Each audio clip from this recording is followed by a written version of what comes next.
Maybe I start with mantra.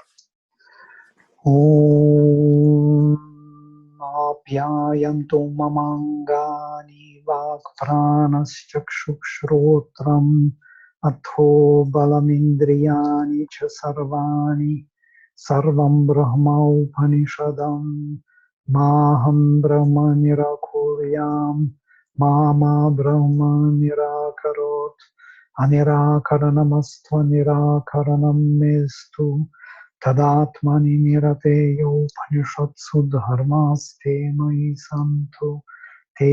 santo, om shanti, shanti, shanti. Bless you.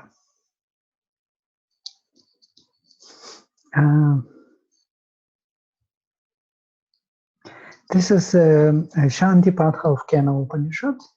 Kena Upanishad belongs to Samaveda.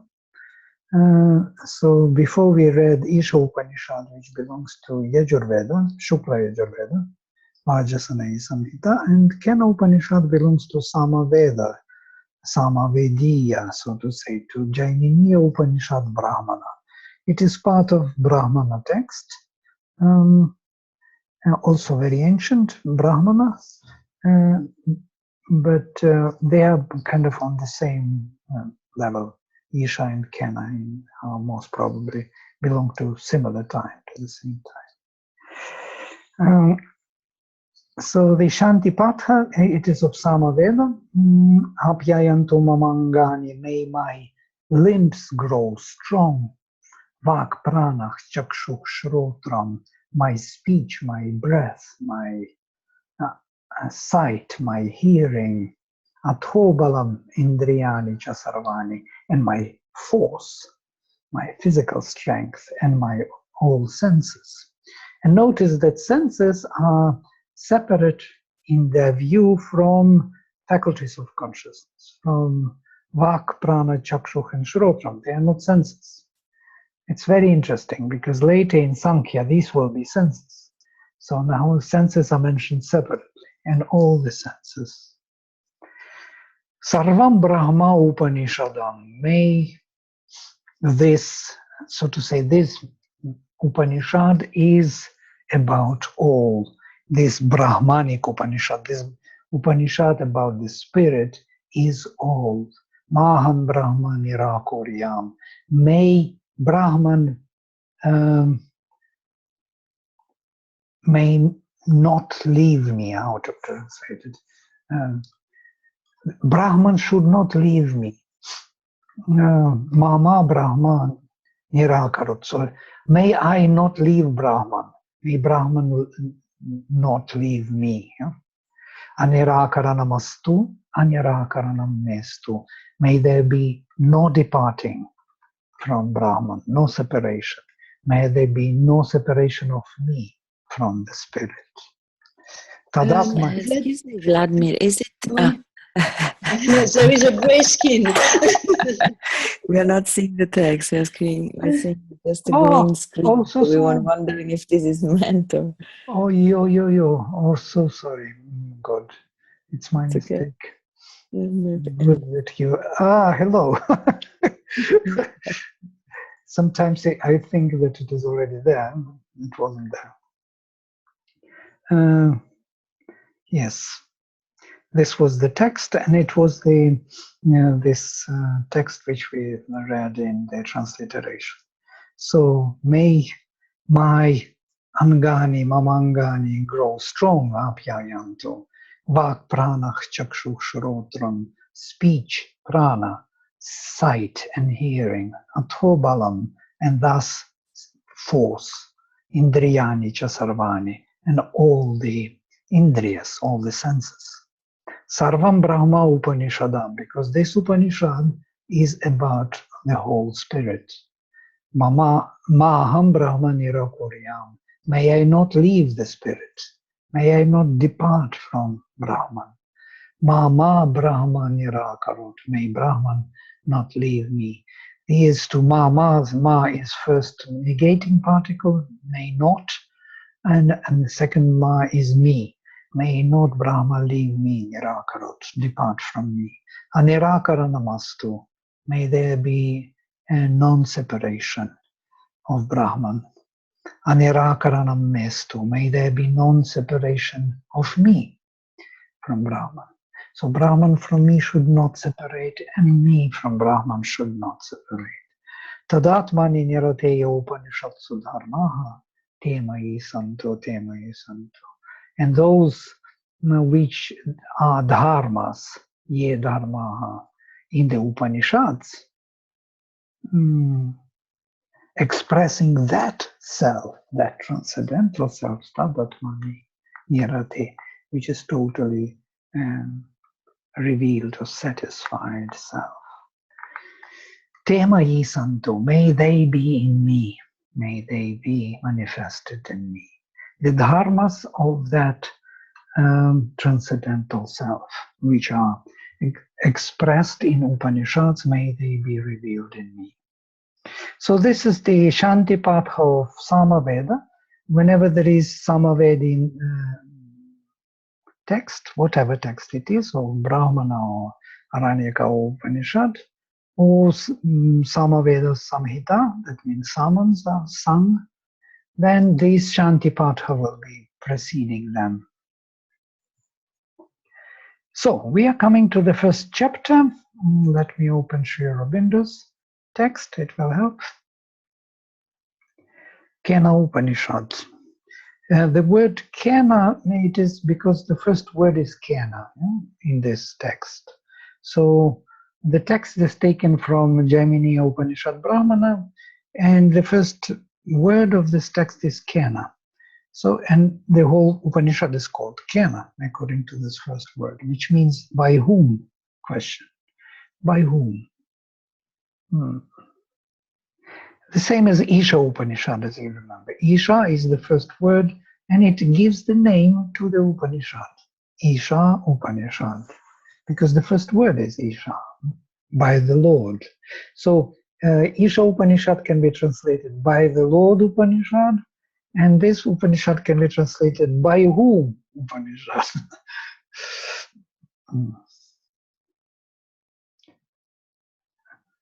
Such a simplicity, yes, in naming Upanishads.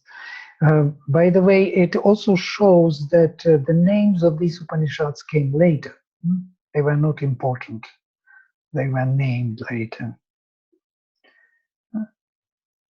Right. So the text. Om kene shitam patati preshitam manah kena pranav prathamah praiti yukta kene shitam vacham imam vadanti chakshuh shrotram ka udevo yunakti shrotrasya shrotram manaso mano yadvacho havacham sau pranasya pranaha चक्षुषश्चक्षुरतिमुच्याधीराः प्रेत्यास्माल्लोकादमृता भवन्ति न तत्र चक्षुर्गच्छति न वाग्गच्छति no मनो न विद्मो न विजानीमो यथैतदनुशिष्यादन्यदेव तद्विदिताद् अथो विदितादद्धि इति शुश्रुमपूर्वेषां येनस्तद्व्याचचक्षिरे.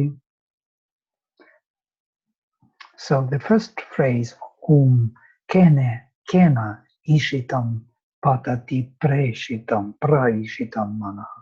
We have here sandhis, kena ishitam becomes kena ishitam. Kena ishitam patati preshitam manaha. We have krasis, yeah? Correct. So by whom? Ishitam, by whom missioned, falls the mind short to its mark. The question is quite difficult to understand. By whom missioned, falls the mind short to its mark. In other words,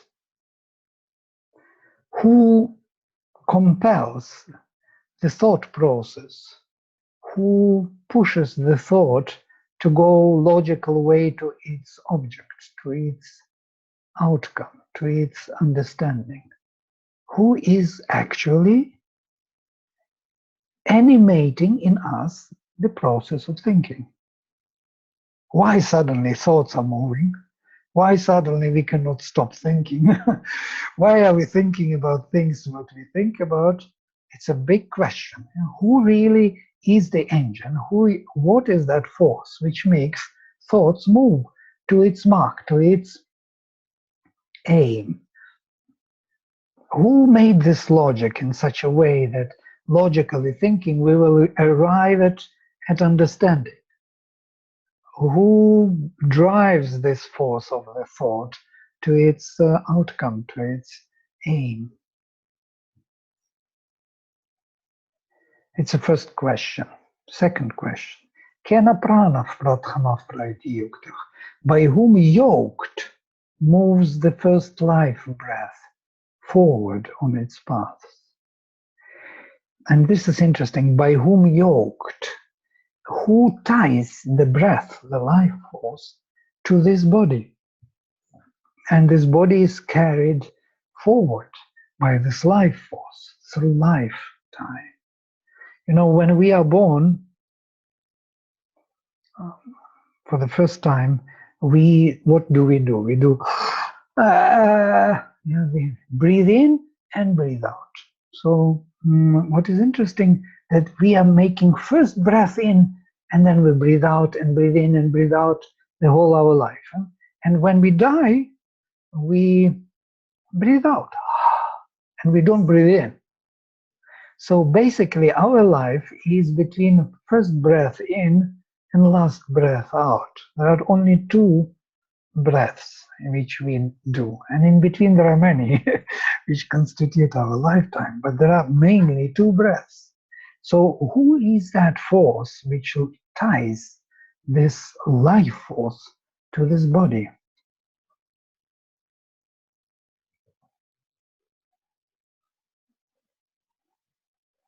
Who determines actually this breathing, this lifespan in our time? Ties this first breath to our... If we will not breathe in when we are born, we will not live, so to say. We will die. We will not stay in the body. The spirit will not endure. So who ties the vital force to the body that the spirit can stay within the body? And when we die, the spirit leaves the body, separates itself from the physical, as you know, and cuts off the cord from the navel, or from our vital force separates itself from the physical being and travels away. So who is that force? Who is that one who ties, and this cord which is tying through the navel? You remember Mother's story about the cord and cutting the cord and so on and so forth. Yeah, from Agenda. You know the cord story, no? It's important to understand this. What is this cord and what it is tying up, actually? It is tying up the possibility of spiritual life of our soul to enter the body, because the vital force is needed. This vital formation, vital body, behind which there is mental body, behind which there is supramental body, so to say, is tied to the physical through the cord, which is going into the navel. Our navel, interestingly enough, it is the place which is connecting us as the embryo life to the mother's womb. And when we are born, it is cut. So we are separating, we are basically dying from one life. We are dying to one life and we are born to another. So when we cut our navel from the mother, we are born into another life, but we are dead to that previous life. Yeah? We died. We actually moved from one room to another, as Mother says. Mother explains that death is nothing but moving from one room to another. So we are kind of stepping into another premises. We open the door and we enter another room, other space where we live in a different way. So when we are born, we are coming from that world, from the spiritual world, into the womb, and from the womb we are dying in the womb and are born into another form of our separate existence. And navel is connecting us to the womb. Now, in the spiritual sense, there is the same navel connects us to the vital force, physical and vital force. And there is a string which is holding the vital force tight to the body. And when that string is cut, then we are dead. We cannot come into the body. Our spirit goes and our body is left alone. So when Mother was exteriorizing, she was making these experiences with exteriorization. She was talking about her friend from who was the wife of Max Theon, Amla, yeah? And she could, Amla could exteriorize 12 times up to the supramental body. And Mother says it was a unique capacity of this lady to do these things. Even her dog could travel with her in the subtle body. They were traveling together. Dog in the subtle body and this lady. So it's really amazing what they could do, these occultists in Algeria. But what is interesting then, when she was in one occult place, came out of the body, because Theon wanted to get the mantra of immortality, basically that's how and why he attracted the Mother. In his review, there was a cosmic review which he was writing, and because he wanted Mother to come to him, because he knew that only she can take that mantra. Somebody from the past, from the immemorial past, first rishis left for Mother Mira in the occult world mantra of life and death. And Mother says it was so powerful, that mantra, that you can make anybody alive or dead. So basically, by using that power of the mantra. So Theon wanted it badly. For him, it would be power over all humanity. So he attracted the Mother. Mother came to his place. It sounds like fairy tale, everything. But still, it's a very interesting story. And then she also went to that plane, and she found out, she saw for Mother Mira mantras, that she could take it. And then she realized that she makes a mistake. She cannot take this mantra to Theon because he is just waiting for that. And he's standing there where Mother's body is, physical body. And she is in the occult world fetching mantra for him. And when she realized that it is a mistake, she stopped doing it. She refused to bring it back. And he became so angry that he cut her string connection to the physical body. And then she says, heaven became earth and earth became heaven. It's like turned upside down, and she knew that she was dead, that she died. She cannot come back. And that's how she describes the difference between exteriorization, to come out of the body, one thing, and to be dead is totally different. It's a different orientation. So, and she says, if it would be not me and it would not be Theon, he would not be able to repair that cut. So what they did, they tie it up, the string, the vital string from the vital body to the physical. So she could come back. This is an amazing story. Those who know what it means in terms of occultism, it's like fairy tale for occultists. They would not even believe that you can repair the string, because that string is everything. It's our connection to the physical world. So, but nevertheless, they repaired, and she came back. Why I'm saying all this? Because it is this story here. Who is that force which ties the vital plane to the physical? And that tying rope or string is that connection, which has to be firmly tied to the physical. It's not only breathing in and breathing out as I started this. But it is something more fundamental. Vital force has to be settled within the physical. Now look at this physical. It listens. It does what I say. It does everything. It behaves as if it is a vital domain, though it is physical. It's very difficult to move physical. It would not move by will unless there is vital force within. So who tied that vital force within this physical that now it listens, it can think, it can talk, it can imagine, it can grow, procreate, live, die. Everything this physical can do now. Somebody tied that vital force to this physical. There is more with this tying up there. Vishnu himself is, for example, lying down on the Shesha. Shesha is this infinite coiled serpent. Ananda is the bliss. And Ananda is, Vishnu is from the realm of Ananda, but Shesha is Ananda, infinite one. So it's kind of power of infinity. And when Vishnu lies down on this Shesha, from his navel, there is a lotus bud is coming up. And in that lotus bud, Brahma Swayambhu, the creator of this universe, is born. It's interesting that also from the navel, there is lotus, and in the lotus, the whole universe. So Vishnu looks at this universe as a bud growing of lotus growing from his navel. Look at this interesting image, because what he does, he breathes out and this lotus lives. He gives his breath to this being, to this lotus, to our life.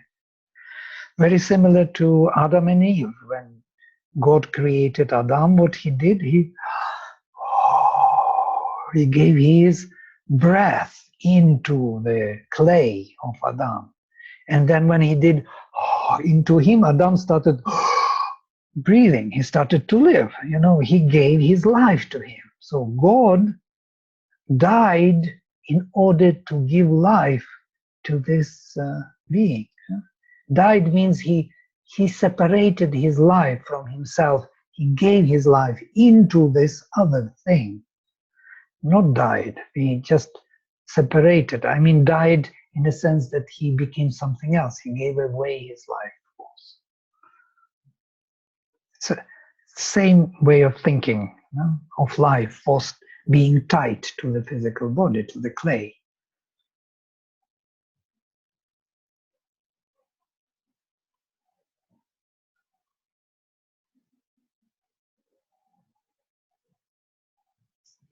And there are more examples of this, very interesting, about prana and apana. And apana is breathing out, and prana is breathing in.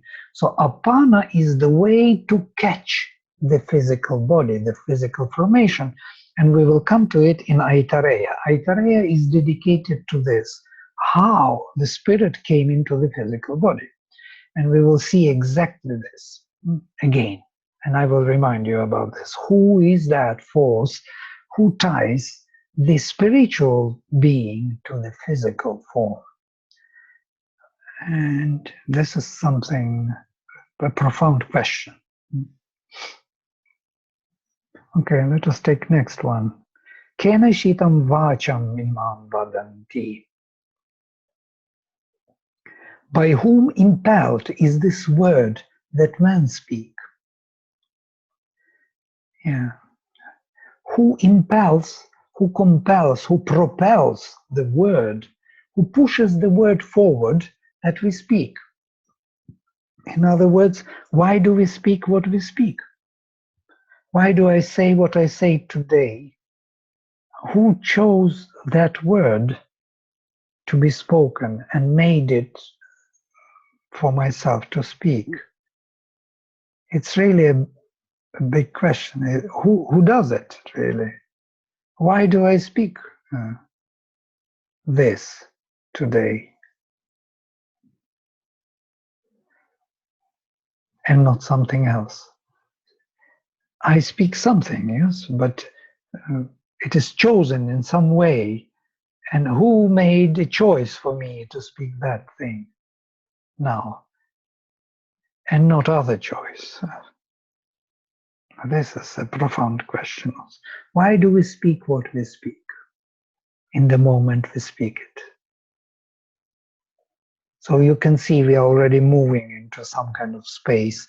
We are looking for the answer, which is far beyond our surface consciousness. You know, there is some depth from which all things are generated, and life force is tied to the physical, and thought is moving short to its mark, like an arrow straight to the target, and the word is chosen and spoken. And the last question, Chakshukshotram ka udevo yunakti, and who is that God what God set eye and ear to their workings?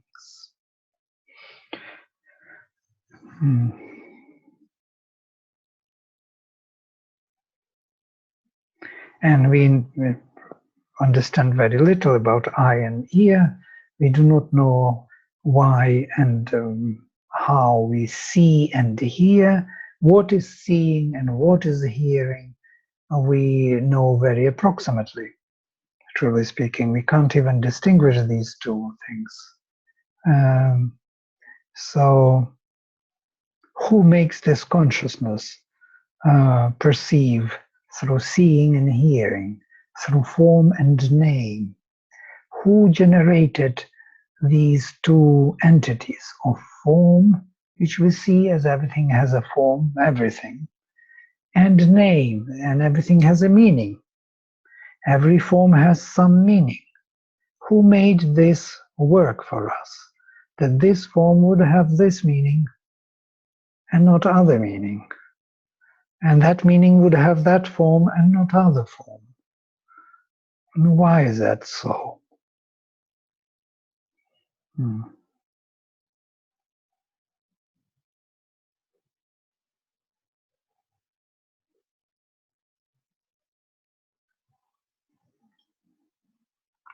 Philosophical questions, yeah?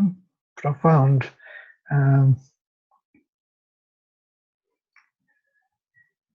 questions of phenomenology. And notice all 5 major faculties of consciousness are here. That is mind, speech, seeing and hearing. That's what we call Brahma Chatushpat and prana. Prana, apana, breathing in and breathing out, as inbringing of the spirit of these 4 Brahma Chatushpat into the manifestation. This is how they saw the world. From here we take our integral paradigm of knowledge. It is on this that we build our integral paradigm of knowledge, on Kena Upanishad, on the faculties of consciousness. And then, Shrotrasya Shrotram, Manaso Mano, Yadvacho Havacham, Saupranasya Pranah, Chakshushas Chakshurati Muchya, Dhiraha Pretyasma Lokadam Rita Bhavanti. That which is hearing of our hearing, mind of our mind, speech of our speech, that too is life of our life breath and sight of our sight. That which is, that transcendental, which is sight of our sight, hearing of our hearing, mind of our mind, speech of our speech. Yeah, that is. The wise are released beyond, and they pass from this world and become immortal. It's a very puzzling statement. You can see that there is no connection, meaningful connection between the 2 sentences. There is somehow, there is a gap, some kind of, you have to fill that gap with some experience or understanding of your own. It's not explained to you, it's just indicating something where you have to dwell in order to understand things. It's a very, very unusual statement. If I translate literally, Shrotrasya Shrotram, hearing of the hearing, Manaso Mano, mind of the mind, Yadvacho Havacham, and what is the speech of the speech, Sa Upranasya Prana, and that is the life of life. That is life of life. And then suddenly, Chakshushash, having released, having become free from the sight of the sight. Dhiraha pretyasma lokala mrita bhavanti. The wise, having left from this body, having departed from this world, become immortal.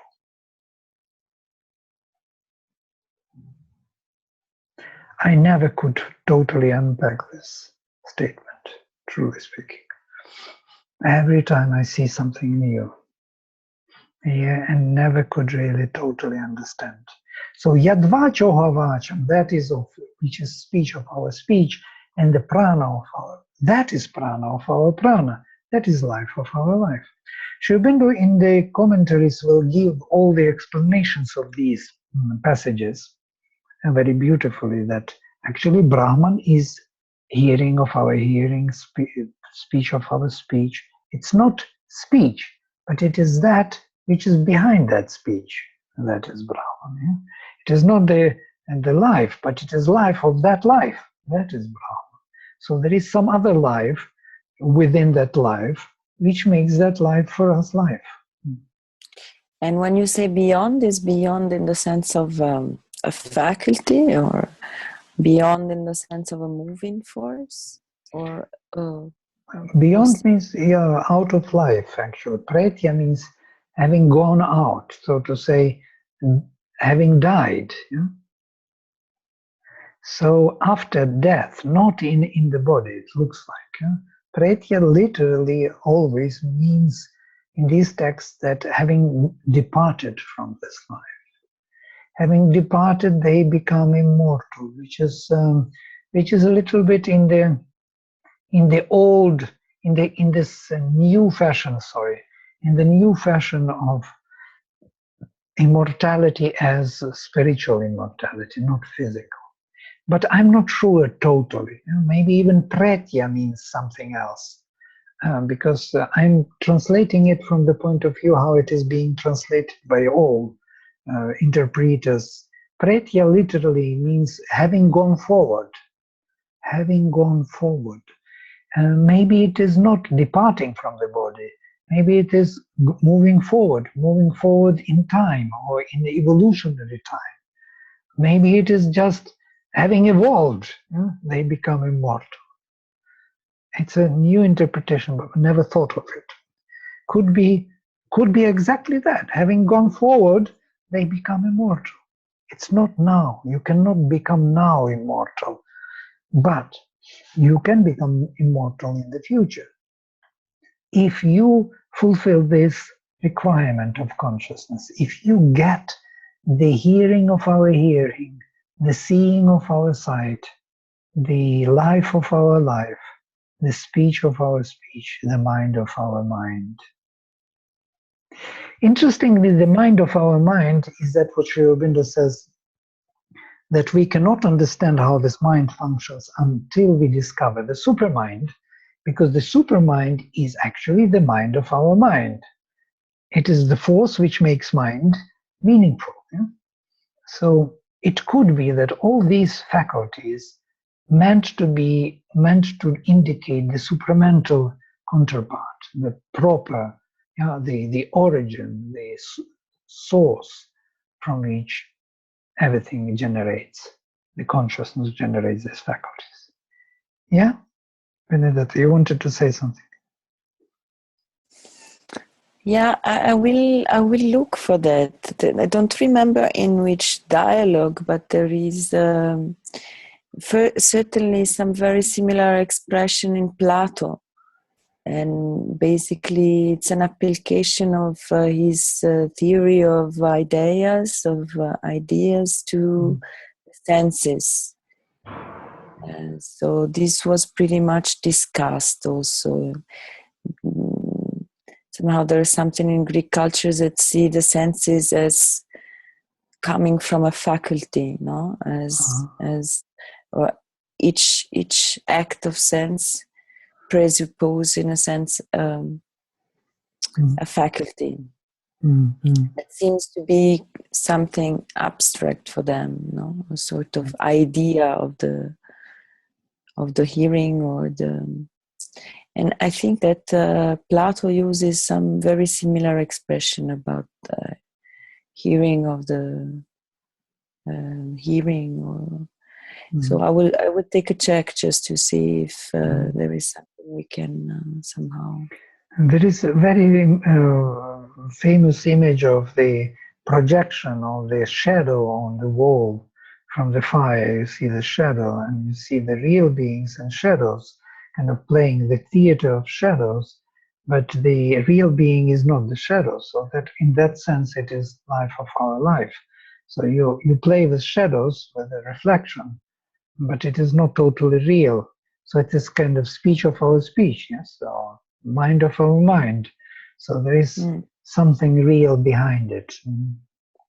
Yeah, and there is also this word beyond, because that is a myth. No, the cavern is a myth, so it's already an explanation. But yeah, what the theory that lies beyond that is that there is a realm of these ideas which is beyond the sky, and this is the abode of the essences, so of this sort of seed that makes that the faculty can become acts of perception. So there is a sort of idea of the hearing that makes it possible in the human experience. No? So it's not only that we have ideas of concept, but also of faculties. There is a hearing of the hearing. So this is the Plato version, and maybe Greek culture was inheriting for sure from Indian, so can be something. Yeah, we can look into this. It would be very nice if we could find correspondence of this kind. And especially if we can compare with the original text, it would be wonderful. Because I read Plato, the dialogues, but they didn't make such a, in translation, they do not make such an impression, strong impression on you. They are not so, I'm sure there will be, in original, there will be something which will, unleash understanding. But I can already see how it is being. It's the same as if you read Kena Upanishad translated by some people, or Vedic hymns, you would hardly understand a thing. Right. And so there is something behind these faculties which is true to them, which is their origin, which is their source from where they are generated and to which they belong, so to say. And having realized all that, the rishis, the wise men, having moved forward, become immortal. Having moved forward, I like much more than having departed from this body. If we translate literally, it becomes really interesting. They pass from this. Yeah? Vladimir, you mean they found the mantra of immortality? You mean the rishis have found? Yes. What do you mean? They become immortal? That's what the text says. Yeah. They become immortal because they move forward with this kind of with the realization of the source of the faculties, so to say, of consciousness. And we will see why that is important for Kena, because the whole Upanishad is about that, how to bring the source, the spirit from within our depth to the surface. So how to bring the spirit to the surface? And that is the beginning of immortality here. So if Brahman is here, in your consciousness, on the surface of your consciousness, and then you grow into immortality. You become immortal. They become immortal. So word become is important, interesting. Though you can be only immortal, you can't become immortal, so to say. It's logically contradictory, so to say. But they become immortal because the spirit is immortal and they are in the becoming. So there is this combination of the spirit, which is with that which becomes, and then you have the becoming of immortal. And now, this would be interesting continuation. Na tatra chakshur gacchati, na vag gacchati, no mano, na vidmo, na vijanimo, yathaitadanushishyat. There sight travels not, nor speech, nor the mind. We know it not. We cannot know it, that transcendental, nor can distinguish. How should we teach? How should one teach about it? Or speak about it, teach of it. If we imagine that our speech, our sight, our hearing, our mind cannot travel there, so how can we speak about it? How can we teach of it? Because we teach and speak and think and see with our faculties here. And if they don't go there, so how can you, I, or somebody really speak about it, of it? It's impossible. There is a possibility, and I will speak about it later. For it is other than the known, and it is above the unknown. If you translate literally, anyadeva tadviditad, it is different from the known, atho viditad, and it is different from the unknown. So basically, if it is different from what we know, it's a half of a problem. But it is also different from what we don't know, and that becomes a problem. So we can't really even not know it, because it is different from our not knowing it. Interesting, idea. We cannot even not know it,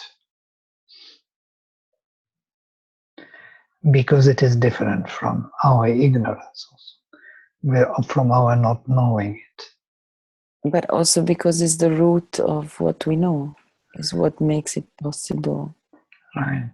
To know whatsoever, being the hearing of the hearing, or the mover of the hearing of the hearing. So somehow all what we experience is somehow moved by that, so we cannot not know it. Can it be something like that? Yeah, we cannot not know it. It is at first, we cannot really, it is higher than what we don't know, so, and it is different from what we know. And then it kind of gives you the sense that it is, that everything what is generated here by faculties of our consciousness is in itself a manifestation which is not here to know him in this way, in the source from which it comes. So it is the surface or the orientation of adhibhuta, so to say, which is oriented to the outside, and this orientation to the outside cannot know the inner being. It's like your eyes and our eyes and ears and all the senses are turned outside or towards what we know. And how could we really know him who is the source of all that, from which all this is being generated by this device? So by the faculties, we cannot know him. And this is kind of a fundamental approach of the canon. Thus we heard from, so to say, it is so we have heard from men of old who declared that to our understanding. So it is neither known nor unknown, because none of these are really about him in our faculties of consciousness which are here active. That's what Sri Aurobindo says about the mind. We cannot know this mind until we discover the supermind.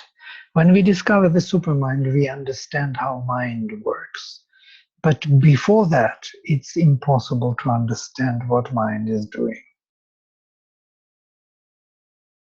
It is the key is somewhere here. The same with speech. We do not understand why and who compels us to speak what we speak until we discover the supramental source for the logos, for the speech, for the creator word, from which all words are generated. And then we understand why we speak what we speak. Only then. And the same with sight. We can't understand how we see things, why we see these forms, until we discover the direct drishti, revelation of the truth, the direct access to the truth, the sight and hearing as inspiration, as comprehension. And now it is a passage which is profound, and this we have to read. Yadvachan abhyuditam yena vagabhyudyate tadeva brahmatvam vidhi nedam yadidam upasate. That which is unexpressed by the word, that by which the word is expressed, know that to be the Brahman, and not this which men follow after here. This is what Rishi was leading us to. It is not spoken literally by the word. It is by which the word is spoken. That is the Spirit. The word is spoken because of the Spirit. The word is the result, the outcome. The faculty of the word is because the Spirit is there, by which the word can manifest, can express. But it cannot express it. It can express everything because it is expressing. No. Because the Spirit is there, the word is expressing whatever is there to be expressed. But if we ask the word to express the origin, the word would fail to do it. Yanmanasa namanute yena hurmanomatam tadeva brahmatvam vidhi nidam yadidam upasate. That which thinks not by the mind, that by which the mind is thought. Know that to be the Brahman, and not this what men follow after here. Literally, that which is not thought by the mind, but by which, as they say, the mind is being thought. And that's what Sri Aurobindo says, until the supermind is discovered, by which the mind is thought, we will not be able to understand how we think.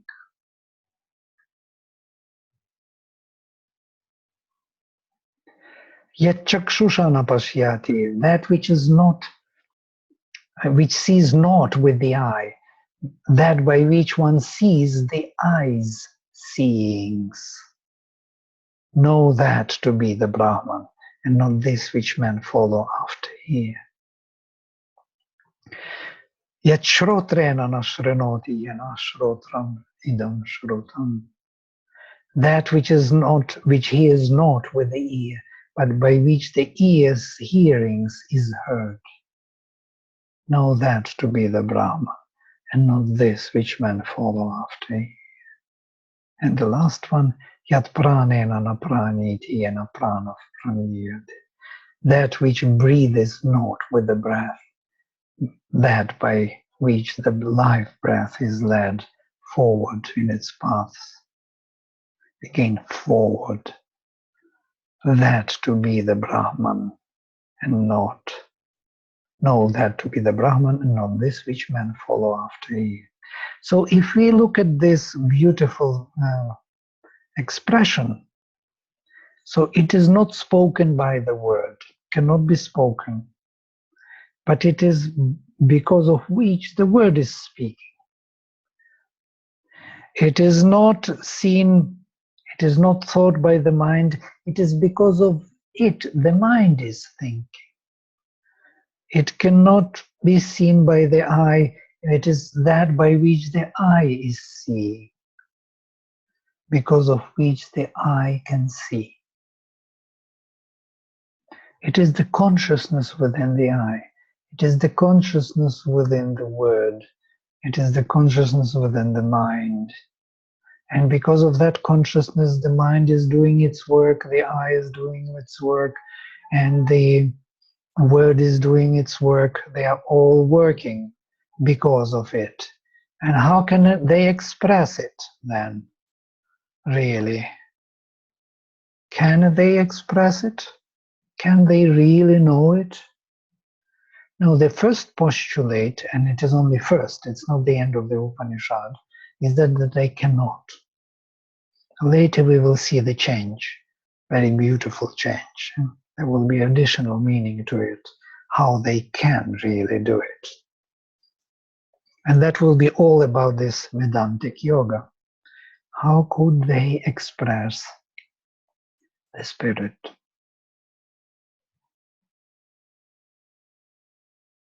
So basically, if you look at this beautiful picture, the rishis express the consciousness in terms of faculties. There is no consciousness as an abstraction.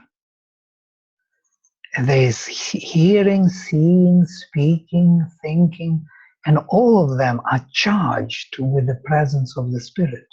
They are the faculties of the spirit. They are representing the spirit in us. And the spirit is constantly present because we see, speak, hear, think. The moment we do it, the spirit is there. The reality is there the moment we do it. That reminds me of Descartes, I think, therefore I exist.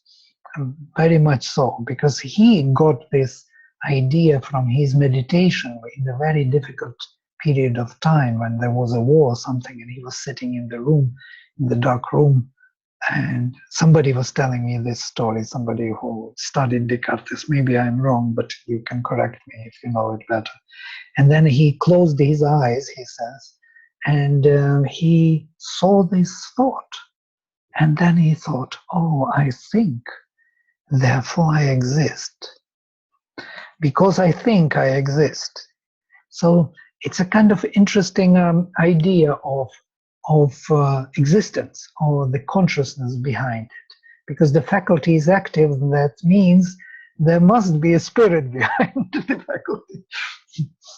It's interesting because I didn't want to bring one more philosophical reference, but when you read this shloka 6, I thought, because there's a very famous drawing in Descartes manuscripts with a little man which is watching behind an eyeball.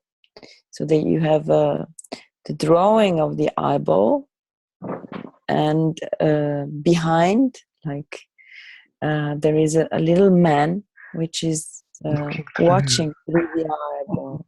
And this is the so this is this sort of actually it's in a text which is rather about, he was also a scientist, so it's rather about optics. But it expresses this concern of Descartes precisely on this point. So the relation between the act of perception and the faculty.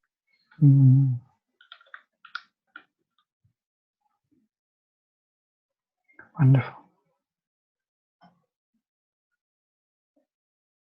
So the spirit is constantly present through our faculties, which are active all the time. And they are active not only looking outside, they also look within. When we close our eyes or we go to sleep, they are still active. And because they are active, there is the spirit acting through them. Because of Brahman, they see, think, speak, hear.